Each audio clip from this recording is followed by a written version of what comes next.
धर्म स्नेही बंधुओं, आज विश्व में मानव के पास सुख के सर्व साधन उपलब्ध हैं। रहने के लिए बड़े बड़े बंगले, हवेलियां, पहनने के लिए सुंदर सुंदर वस्त्र, खाने के लिए नाना तरह के स्वादिष्ट भोजन व्यंजन, सैर सपाट मौज मस्ती के लिए एक से एक गाड़ियां, आकाश तक उड़ने के लिए एरोप्लेन, विश्व भर को घर बैठे जानने के लिए टेलीविज़न, हजारों हजार किलोमीटर दूरी पर बैठे व्यक्तियों से वार्तालाप करने के लिए मोबाइल टेलीफोन तथा उनसे साक्षात बातचीत का आनंद एवं संपर्क के लिए टेलीपैथी भी हमें वैज्ञानिकों की खोजी मस्तिष्क ने दी है। आपके सामने अब एक प्रश्न है कि इन तमाम भौतिकताओं के अभाव में पल रहे हमारी पूर्वजों का जीवन शांत था या इन भौतिकताओं के बीच बैठे आपका जीवन शांत है? सोचना आपको ही होगा। यदि उनका जीवन शांत था तो क्या वजह थी कि अभावों में भी वे शांति का अनुभव करते थे? और क्या वजह है कि आप सद्भाव में भी उस परम तत्व से रीते हैं? विज्ञान की प्रकृति बुरी नहीं, बशर्ते वह धर्म के साथ हाथ मिलाकर चलते हो। बुराई तो तब होती है जब वह धर्म की लगाम गलत हाथों में पकड़कर बेलगाम हो जाती है। वैज्ञानिक नए नए आविष्कार तो कर सकते हैं, किंतु नियंत्रण वही कर सकता है जिनका उपयोग वैज्ञानिकों के नहीं, आपके हाथों में है। आज विज्ञान विवेक दृष्टि से अंधा है और आपका अध्यात्म आचरण से लंगड़ा है। यदि आज भी अंधे विज्ञान को लंगड़े अध्यात्म पर बिठाकर चलें तो मैं समझता हूं आपका कल्याण तो हो ही सकता है। और यदि इस प्रकार की सोच हर इंसान की हो जाए तो विश्व कल्याण सुनिश्चित ही है। पर सोचे कौन और क्यों? आपका अध्यात्म केवल लंगड़ा है। वह चल तो सकता है, चलना भी चाहता है, परंतु आपका मन तैयार नहीं होता, क्योंकि मन ज्वर पीड़ित है। को वा ज्वर प्राणभृताम ही भन्ते। प्राणियों के लिए कौन सा ज्वर सदा पीड़ित करता है?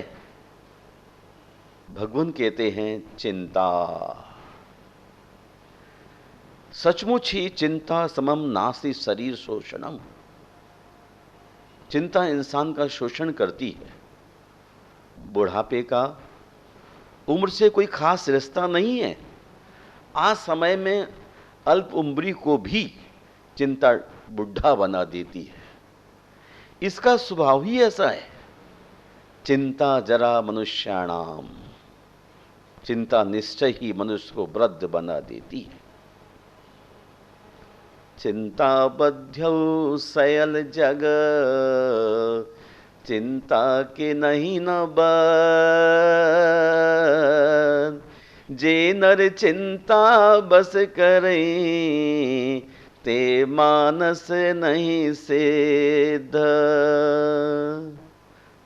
आश्चर्य और खेद है, इस ढाई अक्षरी शब्द ने सारे विश्व को बांध रखा है, लेकिन स्वयं स्वतंत्र है, किसी से ही बंधा हुआ नहीं है।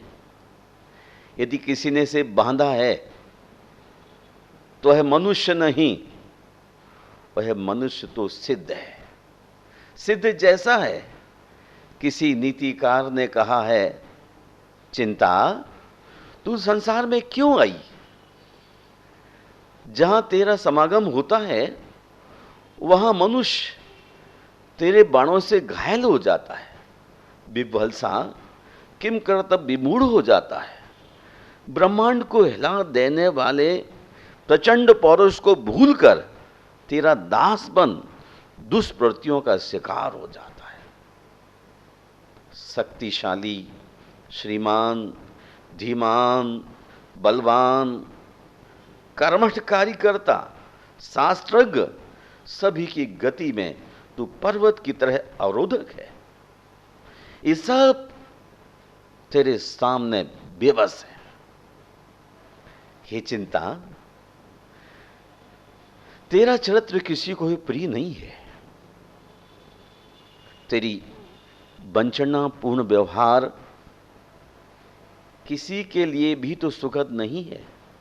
कारण तू जिसके पास पहुंचती है, जिस आसन पर तू आसीन होती है, उस आसन सहित आसन के आधार को भी जला डालती है और अपनी आग में निरंतर धधकती रहती है।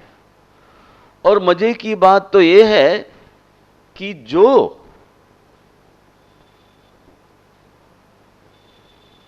शालीन घट होते हैं उनसे तो अपना विषैला कड़वा धुआं भी बाहर नहीं निकलने देती। वे वहीं घुटन में घुटते रहते हैं। कुछ ऐसे आसन घट होते हैं जिनकी दरारों से तेरी उपस्थिति के द्योतक धूम्रकण बाहर आ जाते हैं, जो परिवार को ही नहीं सारे नगर को विषाक्त कर देते हैं।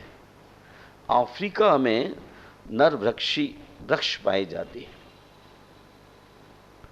जो उसके पास से निकलता है उसे भी अपनी शाखाओं में झुकाकर जकड़ लेते हैं।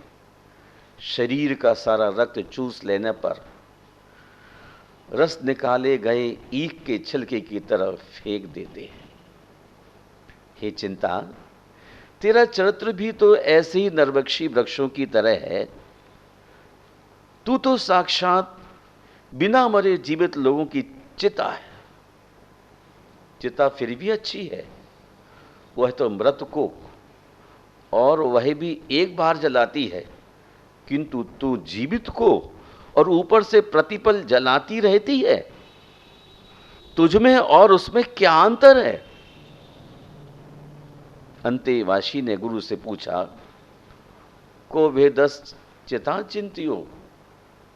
गुरु ने उत्तर दिया, चिता चिंता समायुक्ता बिंदु मात्र विशेषतः सजीवे दहते चिंता निर्जीवे दहते चिता। चिता और चिंता दोनों में एक बिंदु मात्र का अंतर है, लेकिन यह बिंदु कितना शक्तिशाली है। चिता में केवल निर्जीव को जलाने की सामर्थ्य है, लेकिन चिंता तो सजीव भी जला डाला। चिंता विष है जो शरीर को शुष्क करता है, मांस रस को चूसता है, रक्त विषाक्त करता है एवं शरीर पर दाहक प्रभाव डालता है। व्यक्ति का रक्त चिंता की भट्टी में तपते रहने से इतना उष्ण हो जाता है कि उसका मन मस्तिष्क सदा उत्तेजित रहता है। सारे स्नायु मंडल, ज्ञान तंतु, रक्त वाहिनी, धमनियां, क्रियाशील नाड़ियां सभी उत्तेजित रहते हैं। न वह सो सकता है, न खा सकता है, न चैन से जी पाता है और न ही चैन से मर पाता है। कारण चिंता की बलि बेदी पर उसके सारे सुख सुहा हो जाते हैं। चिंता कितनी खतरनाक है कि अपने ही शरण प्रदाता को मरण की शरण भेज देती है। इसका दिल पर सबसे बुरा असर पड़ता है कि घबराने लगता है, और वह स्थिति भी आ जाती है जब इंसान को हार्ट अटैक हो जाता है। कितना बड़ा सत्य है, इंसान स्वतंत्र पैदा होता है, किंतु ज्यों-ज्यों बड़ा होता जाता है त्यों-त्यों चिंता के बंधनों में जकड़ता चला जाता है। आयुष्पर्यंत बंधनग्रस्त हो, जीवन वृत्ति की इति श्रीकर मृत्यु की गोद में सो जाता है।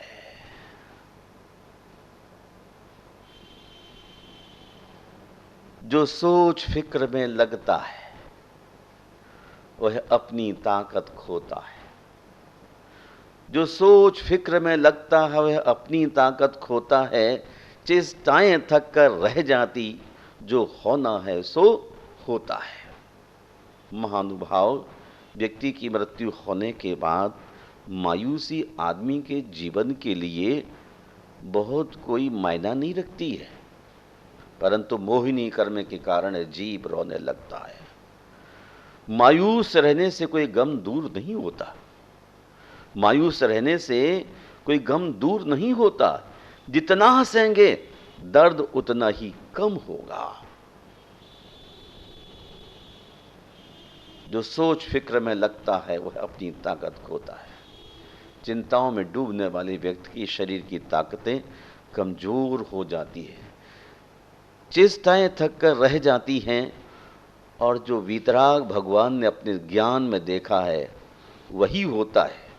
इसलिए मैं आप धर्म स्नेह बंधुओं से कहना चाहता हूँ कि भव्य आत्मन, अव्यर्थ की चिंताओं में उलझ करके अपने जीवन को गंदला होने से बचाइए। ढोला मारूड़ा दोहा एक बहुत प्राचीन ग्रंथ है, जिसमें लिखा है, चिंता वंध्यौ सयल जग, चिंता के नहीं न बध, जे नर चिंता बस करई, ते मानस नहीं सेध। सारा संसार जगत चिंता से बंधा हुआ है, परंतु चिंता को किसी ने भी नहीं बांधा। जो भव्य पुरुष चिंता को क्षण मात्र के लिए भी बस में कर लेते हैं, ये मनुष्य नहीं सिद्ध परमात्मा है। सुश्रुत संहिता एक बड़ी कीमती बात कह के निकल गई, मनसाम तु शब्दादि रिष्टो वर्गा सुखावहा। मन से उत्पन्न रोगों की चिकित्सा सुखदायक शब्द आदि वर्ग से करना चाहिए। आज आदमी परितः कमजोर अपने को महसूस इसलिए करता है कि लोक में उसकी अनेक अपेक्षाएं हैं, और उन अपेक्षाओं के पूर्ण न होने पर उसके सामने संपूर्ण जगत दिखलाई देता है कि मैं कितने कितने लोगों से क्या क्या प्रॉमिस कर चुका हूं, और एक भी हमारा वादा पूरा होने को नहीं आ रहा है। ऐसी स्थिति में वह अपने द्वारा बनाए हुए जाल में डूब जाता है, फंस जाता है। परेशानियां आगे से आगे तक चलती रहती हैं, और जब आदमी परेशानियों से घिरा रहता है तो निश्चित ही समय से पहले वह बूढ़े होने की लाइन में खड़ा हो जाता है। चिंता जरा मनुष्याणाम, चिंता करने वाला आदमी अति शीघ्र बूढ़ा हो जाता है। चिंता समम नास्ति शरीर शोषणम, चिंता के समान शरीर का शोषण करने वाला इस धरती पर आज कोई भी नहीं है।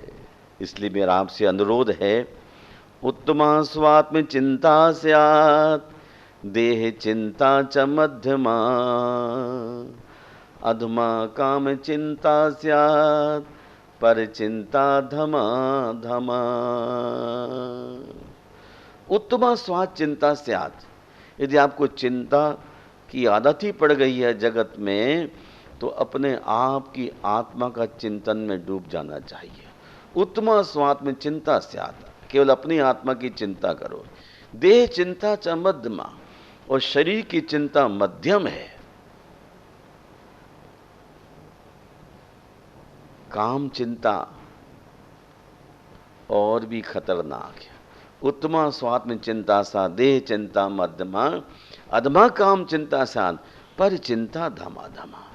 जगत की चिंता करना धमाधम धमाधम पाप करने वाली प्रक्रिया है।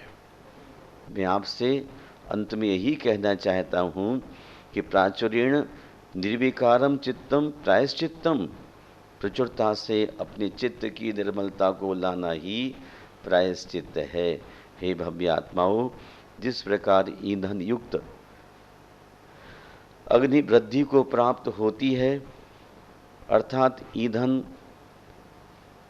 है तब तक अग्नि वृद्धि को प्राप्त होती रहती है, उसी प्रकार जब तक जीवों को चिंता है तभी तक विकल्प होते रहते हैं।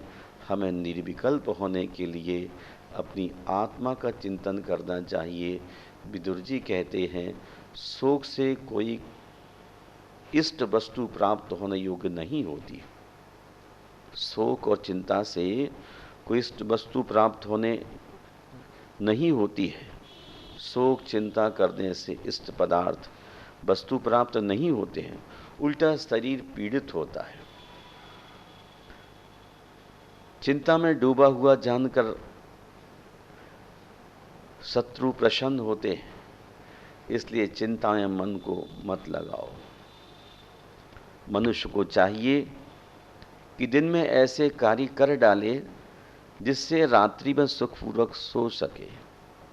इसी प्रकार वर्ष भर ऐसे 8 महीनों में अच्छे काम कर डाले ताकि वर्षा के 4 महीनों में खुशी खुशी आनंद के साथ निश्चिंत जीवित रह सके। मैं इन्हीं शब्दों के साथ विराम लेना चाहता हूँ और चाहता हूँ कि आप अपनी ज़िंदगी में चिंता को स्थान ना दे करके अच्छी ज़िंदगी जीने के लिए सत्संग में आइए और फ़कीरी की ज़िंदगी जिए।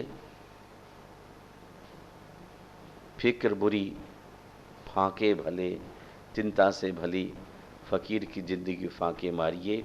यही मेरे जीवन का लक्ष्य होना चाहिए। जिनका लक्ष्य यह बन गया है वही धरती पर महान हैं। इन्हीं शब्दों के साथ आप सबके बहुत बहुत मंगल की कामना। साथ ही चिंता मुक्त होने के लिए परमात्मा और गुरु की आराधना करिए। मेरा पूरा आप सबके लिए आशीर्वाद।